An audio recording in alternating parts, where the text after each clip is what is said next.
This is the farmhouse where I grew up, where my father grew up, where my grandfather grew up, where my great-grandfather grew up. The main house was built in 1860. We got electricity in 1943 with the Rural Electrification Act.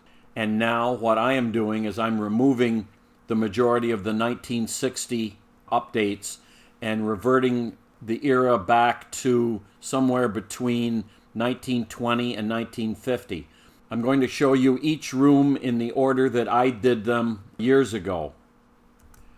While I am no more of a carpenter or a designer than any member of my family has ever been, I'm doing it to suit me and my tastes.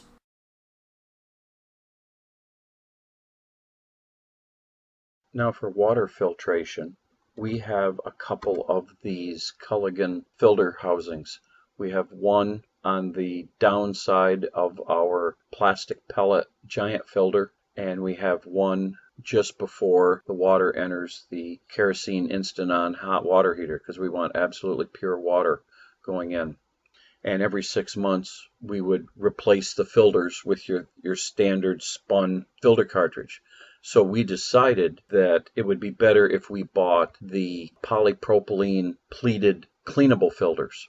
We've looked at a lot of the ways on YouTube how to clean those filters with acid and hosing them out, but I got the idea that if they would filter one way, what would happen if you reversed the water flow? Would the filter elements clean themselves by being backwashed? So that is what we set out to do, and I'll show you in this video how we did it. Now we like the Culligan HF360A filter canisters because of the valve at the top. It makes it very easy to replace the filter, where you can just turn that valve 180 degrees and turn the water off, and then spin the canister down and replace the filter, spin the canister back on, turn the valve, and you're good to go. As opposed to the clones, where to make them cheaper, they don't have that valve. You have to shut the water off at a valve to service them properly. And so, as you can see, we purchased a third Culligan housing, and we mounted it to the side of the stairs in our cellar. And then from Amazon, we bought a set of these Mingle garden hose adapters so that we could just hook a hose up to it, make it easy to assemble.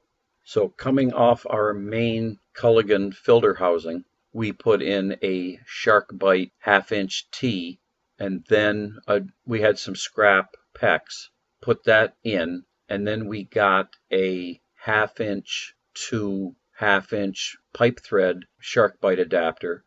Then we used a 1/2-inch ball valve, then another 1/2-inch pipe to 1/2-inch PEX, then a little short piece of PEX, then a 1/2-inch PEX to 3/4 pipe thread, and then finally another Mingle adapter going from the 1/2-inch pipe thread to 3/4-inch water hose. And then we screwed on a piece of old broken water hose. We had a bunch of old water hose laying around, various ends and stuff, so we just screwed a chunk on there and ran it down to the Culligan filter housing.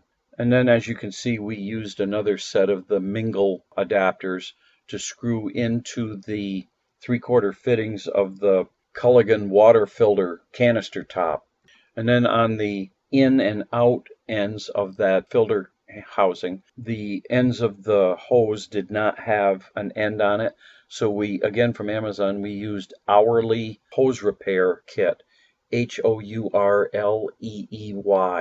And here you can see the new fittings on either side of the filter housing, and the in has become the out, and the out has become the in, because we are running the water backwards through the unit. Now here you can see a dirty filter cartridge that we've installed in the housing, and the next image here is the unit with the water running through it backwards. Notice how the filter element has swelled because of the pressure inside, and you would think that it would blow out the filter media or the plastic end caps. So far in our testing, it has not hurt the filter at all. And here's a short video we took of the actual cleaning process.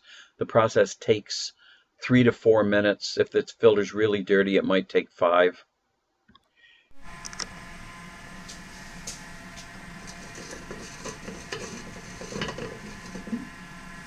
You want to make sure that sealing O-ring is in its groove, because otherwise the canister will leak when you screw it on and put water to it.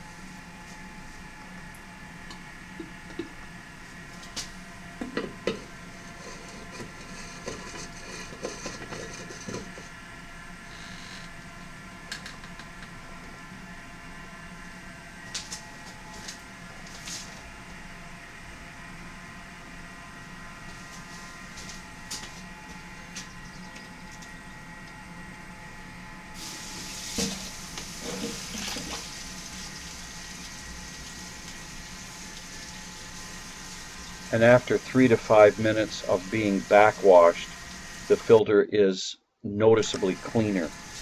It really depends on what you are filtering out as to whether the filter truly looks clean or not.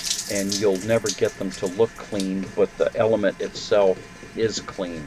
But whether it looks clean or not, you can tell initially that there's a lot of dirt being blown out of that pleated filter element, and they flow considerably more water after this process than they did before.